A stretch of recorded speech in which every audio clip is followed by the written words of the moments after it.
Un comportement qui ne passe pas. Le 13 mai dernier, le M&S Arena de Liverpool accueillait la 67e édition de l'Eurovision, cette compétition musicale organisée par l'Union européenne de la radio-télévision. Le concours remporté pour la 7e fois par la Suède avec Loreen, qui avait déjà remporté le titre en 2012, a laissé la France en 16e position, avec une polémique en prime. Une humiliation qui a laissé une certaine amertume à Stéphane Sittebong-Gomez. En témoignent ses confessions dans les colonnes du Télé Loisirs de ce jeudi 15 juin. Nous sommes évidemment déçus par le résultat de cette année et par l'attitude qu'a eue la Zara après avoir passé plusieurs mois à la soutenir et à la promouvoir, a-t-il déclaré, avant de poursuivre. L'Eurovision n'est pas une science exacte, mais on ne s'attendait pas à être aussi bas dans les résultats. On sait qu'on peut mieux faire. On garde l'objectif fixé par Delphine Ernotte qui est de gagner l'Eurovision.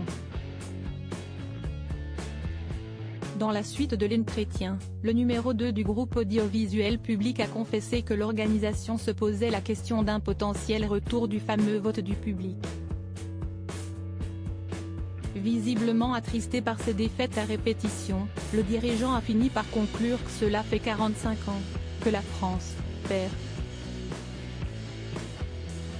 Ils ont tenté sans succès toutes les combinaisons, donc ça signifie qu'il y a des raisons plus profondes pour lesquelles un artiste français n'arrive pas à convaincre le public européen.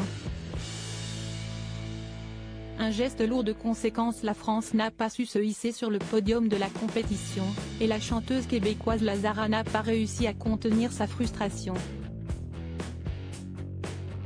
En effet, si Stéphane Sittebong-Gomez est déçu par le comportement de celle qui représentait l'Hexagone, ce n'est pas sans raison. À la vue des points qui lui avaient été attribués par le public, l'interprète de évidemment a effectué un geste que beaucoup ont interprété comme étant un doigt d'honneur.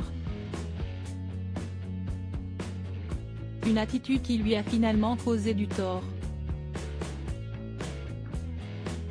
Au-delà de la polémique, l'interprète a dû annuler plusieurs dates de concerts en France, et son concert organisé ce jeudi 15 juin à la salle Pleyel de Paris a vu de nombreuses places bradées jusqu'à 3,50 €.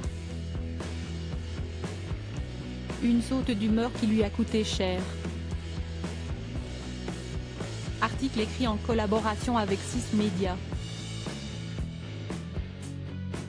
Crédit photo, TTNU.